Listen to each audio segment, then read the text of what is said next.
이제 첫 번째, 자 조용히 하세요. 첫 번째 질문을 하도록 하겠습니다.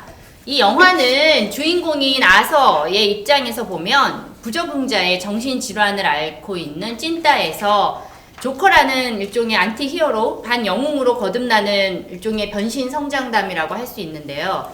그런데 그의 조커로의 변신은 사실 사회적으로는 굉장히 큰 혼란을 불러일으키죠. 굉장히 무질서를 동반하기도 하고.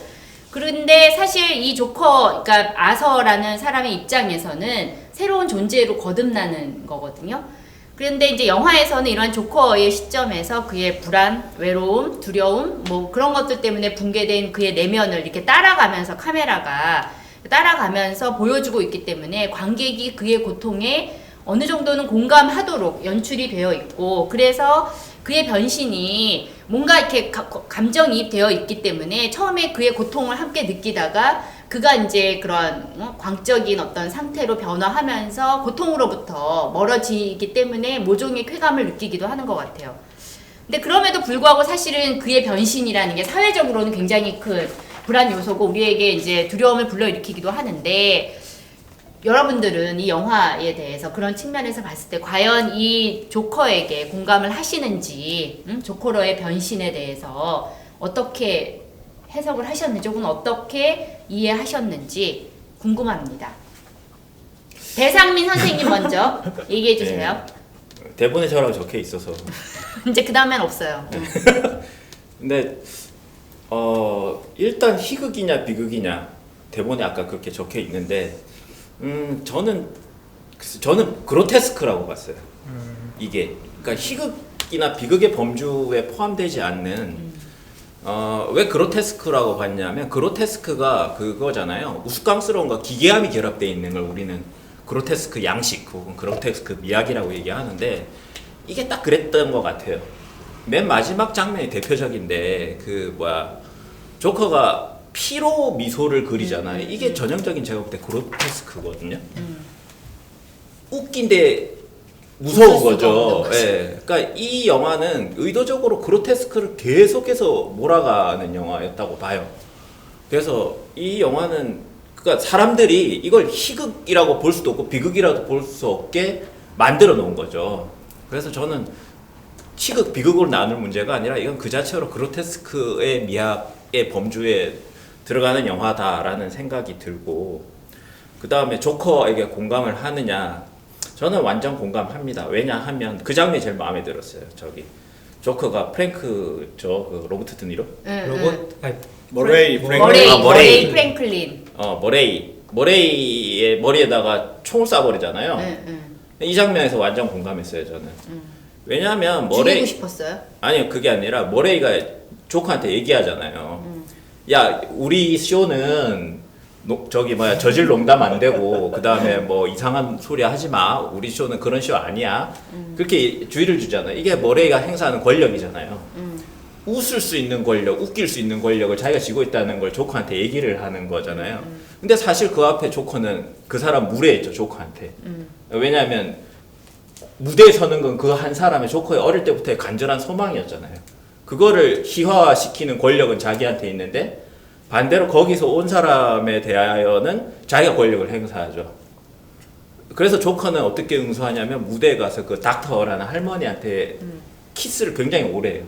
아마 1초간 키스했다면 그건 농담이었을 텐데 길게 하니까 불쾌해 버리는 거죠. 그러니까 코미디가 딱 그거거든요. 어디까지 해야 웃을 수 있고 어디까지 하면 불쾌한지에 딱 그 경계에 서 있는 게 사실 코미디란 말이죠. 근데 그거에 한 발 더 나아가서 웃을지 말지도 결정하는 거죠. 미디어가 혹은 그 권력자가. 두 번째는 웃음을 박제시키죠. 찰리 채플린이 귀족들의 웃음의 대상이 돼요. 거기 보면 무대에 올라가 있거든요. 무대에서 클래식 음악과 결합해서 그 토마스 웨인이 깔깔대면서 웃는 거예요. 근데 찰리 채플린은 당시에 노동자들의 애환을 대표했던 코미디 작가였지 귀족들이 무대에 올려서 웃길 수 있는 사람은 아니었단 말이에요. 그러니까 웃음을 자꾸 박제화시키고 웃음이 가지고 있는 그 변형성이 있어요. 웃음은 기본적으로 위와 아래를 뒤집는 속성이 있단 말이죠. 그걸 자꾸 안전하게 만드는 거예요. 이 고담 시에서는. 그러니까 사실은 조커 같은 사람들은 웃길 수도 없고 웃을 수도 없는 거죠. 그 사람들 정해놓은 웃음만 웃어야, 안전한 웃음만 웃어야 하는 건데, 맨 마지막에 그렇게 머레이한테 총알을 박아놓고 나서 진짜 웃잖아요. 그 세상을 뒤집히는 그 가운데에서 진짜 웃잖아요. 그러면서 또 리플렉션을 하죠. 야, 나는 진짜 웃긴데 니네는 이게 웃겨? 이렇게 물어보잖아요. 이 사람이 그 피로 이렇게 미소를 그리면서. 그래서 저는 이 작품이 그 특히 그 조커가 가지고 있는 이 캐릭터, 우리한테 계속해서 질문하고, 그 다음에 웃음에 대해서 웃고 넘어갈 일을 웃고 넘지 못하게 만드는 거, 나는 이 사람이 가지고 있는 행동이나 이런 그 마지막 결말이나 이런 것들이 사실은 다 마음에 들었어요. 아니, 그러니까 사실 거기 머레이 쇼에서 위에 보면 전광판에 박수 이렇게 하잖아요. 그 사람들이 박치면서 웃고, 사실 그런 것들이 다 웃음이라고 하는 것들이 정해진 어떤 그런 규율화된 질서 그렇죠. 안에서 조정 가능한 어떤 것으로 표현되고 있는 것 같아요. 그러니까 귀족밖에 웃으면 이제 그만 귀족들 못 얘기하시고. 웃는다니까요. 네. 네, 박관일 선생님. 제가 공감했던 부분은 이제 그 일종의 이제 조커로 변해가는 과정에서 아서 플렉이 보여줬던 모습들 그런 거였던 것 같아요. 처음에 첫 장면에서 이제 그 동네 불량한 아이들한테 괴롭힘을 당하다가 그 팻말 들고 있던 걸 뺏기잖아요. 뺏기고 이제 쫓아가다가 두들겨 맞고 결국은 그 팻말 때문에 이제 회사에서 욕먹고 잘리게 되나요? 뭐 그런 일도 벌어지는데 그 일에 대해서 동료가 야, 그 걔네들은 그냥 동물이다, 애니멀이다, 세비지다 뭐 이런 식으로 이제 얘기를 하니까 아서가 야, 그냥 어린애들이잖아. 그런 게 아니고 걔네들 그냥 어려서 그런 거다라고 이제 감싸주는 그런 장면들이 나오거든요. 그래서 그 부분들 보면서 아서 플렉이 처음에 느꼈던 그런 이제 감정들은 결국은 같은 계급에 있는 사람들에 대한 연대 의식 같은 것들이 그때는 있었던 거죠, 사실은. 남아 있었고, 그리고 자기가 그렇게 터무니없는 이제 사실 그냥 지나가던 애들한테 그렇게 그냥 이지매를 일방적으로 당했음에도 불구하고 그 사람들 이해하려고 하고 그냥 묻고 넘어가는. 그랬음에도 불구하고 이 아서 플렉이 흑화하게 되는 계기는 지하철에서 자기 웃음을 참지 못하다가 결국 웃고 말았는데 그 월스트리트의 금융 노동자처럼 생긴 이제 술 취한 그 3명의 백인 남성들한테 무참하게 폭행을 당하고 결국은 이제 거기서 이제 첫 번째 그 총을 꺼내서 쏘는 장면이 나오잖아요. 그래서 그 변화의 과정들 속에서 보면 사실은 아서 플렉이 왜 자기 주변의 사람들에 대한 애정에서 아니 그 애정만 가지고 있던 사람이었는데 그것이 밖으로 공격적인 형태로 폭력으로 분출되게 되었는가에 대해서 저는 나름대로 보면서 좀 공감을 했어요. 그리고 사실은 아서 플렉이 가지고 있는 어떤 내면적인 갈등이라든가 뭐 정신병이라든가 망상이라든가 이런 부분에 대해서 뭐 100% 이해는 할 수 없었지만 어쨌든 저는 아서 플렉이 보여줬던 행동들이 사실은 그 어떤 아무런 뭐 그 맥락 없이 갑자기 뭐 부자들이라고 해서 폭력을 분출했던 그런 것이 아니라 결국은 부자들이 먼저 자기한테 폭력을 휘둘렀잖아요. 아버지인 줄 알았던 그 누구죠? 토마스 웨인인가요? 토마스 웨인. 토마스 웨인한테 이제 그 화장실에서 만났을 때 아버지 그러니까 아님을 알면서도 사실은 그냥 한번 안아주세요라고 얘기를 하잖아요. 근데 안아주는 대신에 주먹을 날리잖아요. 그리고 지하철에서 만났던 그 백인 남성들도 자기한테 주먹을 날리고. 그러니까 아서 플렉이 유일하게 자기가 사회적인 관계를 가졌던 사람들은 백인 남자들은 아무도 없어요. 백인 남자들은 늘 자기한테 폭력만 휘둘렀고 항상 자기와 관계가 있었던 그 여성들은 엄마이거나 아니면 흑인 여성들이었죠. 그래서 그런 관계 속에서 자기가 뭐 사실은 그 마지막에 이제 방금 배상민 선생님도 말씀하셨지만 그 머레이 프랭클린을 쏘기 직전에 아서가 그런 얘기를 하거든요. 그 정신이 이상한 사람과 그 사람을 냉대하는 사이가 만나면 어떻게 되는 줄 알아? 라고 물은 다음에 이렇게 되지 하면서 총을 쏜단 말이죠. 너 같은 놈이 되는 거야 라고 해서 바로 총을 쏘는 장면으로 이어지거든요. 그러니까 사실은 그런 걸 보면서 사실은 정신병 자체가 문제가 아니라 망상이 문제가 아니라 혹은 그냥 가난한 사람들이 문제가 아니라 사실은 그 모든 것들이 합쳐지고 그것이 그 가난한 사람들에 대한 애정이 순식간에 이제 부자에 대한 뭐 혐오라든가 증오로 언제든지 이렇게 불이 붙을 수 있다. 그런 면에서 제가 처음에 말씀드린 것처럼 사실은 봉기라는 것이 되게 어이없는 계기를 통해서 확 불이 붙을 수도 있는 것이고, 아서 플렉이 조커로 변하는 그런 과정들도 사실은 아서 플렉조차도 예상하지 못했고 주위에 있는 사람들도 아무도 예상하지 못했던 방식으로 스스로도 모르는 방식으로 계획하지 않았던 변신을 하게 된 거죠. 그런 면에서 저는 그 약간 공감을 하지 않았나 하는 생각이 듭니다. 네. 어쨌든 이 조커는 처음에는 자기를 공격하잖아요. 네. 막 머리를 막 유리에 찍고 뭐 그러다가 이 자기를 향해 있던 그 공격성이 결국에는 이 무례한 사회 때문에 밖으로 표출이 된 것 같아요. 네. 박인 선생님은? 네, 저는 뭐 두 분이 뭐 영화 내적인 이야기에서 많이 말씀해 주셨기 때문에 좀 다른 관점에서 이야기하자면은 저는 이 영화의 조커에 공감할 수 있느냐 없느냐 보다도 그러니까 오히려 다크나이트에서의 조커 있잖아요. 그 조커에 대한 향수가 좀 생겼어요.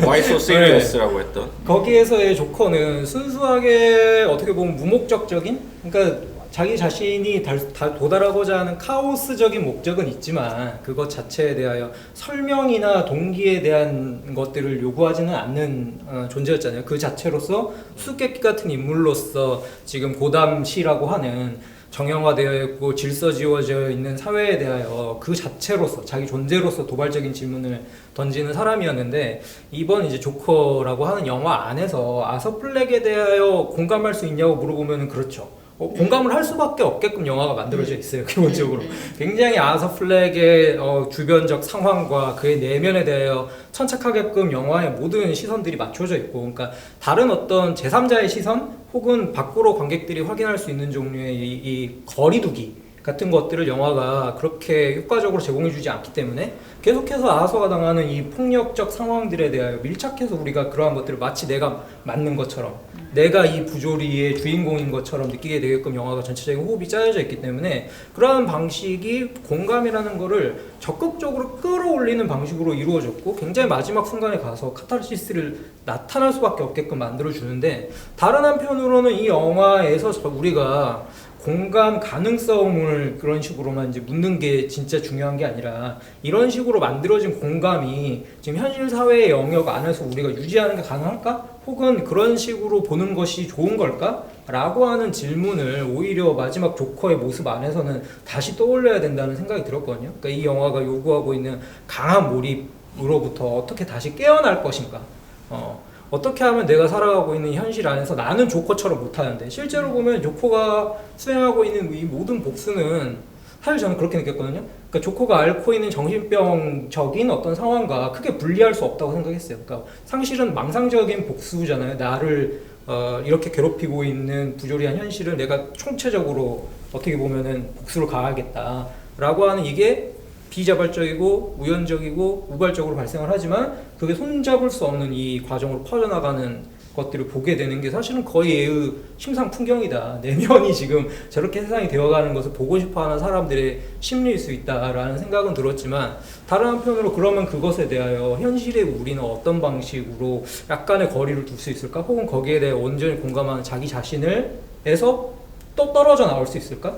뭐 이런 질문들을 하게 한다는 점에서 오히려 저는 다크나이트의 조커하고 이렇게 비껴서 같이 보게 되면 여기에서 지나친 공감 가능성과 불가능성이 아니라 공감하고 난 이후에 어떻게 할 것인가가 좀 중요한 질문이었다라는 생각이 드는 거죠. 네, 저도 사실은 이제 그 공감, 당연히 이제 공감을 할 수 있다라고 생각하는데, 저도 이제 박인환 선생님 말씀하신 것처럼 그 조커에서 공감한다는 게 도대체 어떤 의미를 가질까, 그런 생각을 하게 됐어요. 왜냐하면 제가 이 영화를 보면서 내내 떠올랐던 게 그 안인득 씨가 진주 아파트에서 그 방화를 한 다음에 그 도망가는 사람들을 5명을 죽인 사건이 있었잖아요.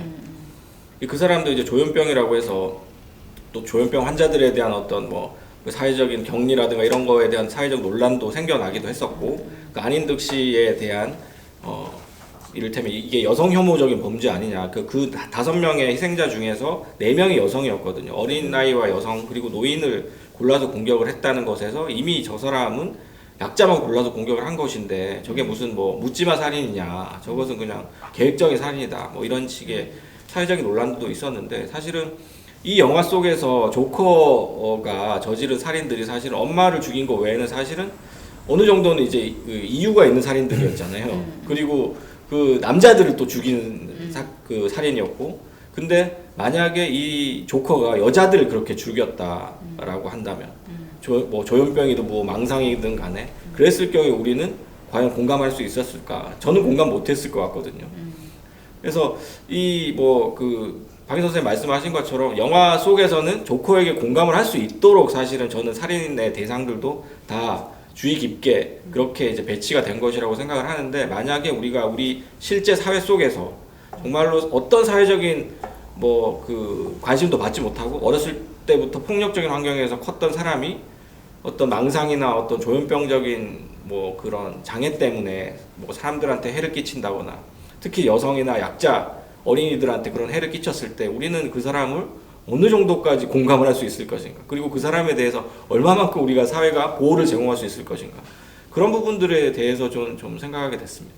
근데 저는 사실 조현병 환자들이 많은 경우 그때 그 강남역 살인 사건의 경우도 그 사람이 정신질환을 앓고 있었잖아요. 네. 근데 어쨌든 여성이 나올 때까지 기다렸다가 살인을 했기 때문에 그게 이제 여성 혐오 문제로 이렇게 비화된 건데, 그러니까 저 같은 경우는 조현병이냐 아니냐의 문제가 아니라 그 사회에서의 어떤 조현병 환자가 가지고 있는 어떤 가장 원초적인 차원에서의 편견, 혐오의 대상, 누구를 혐오의 대상으로 선택할 것이냐.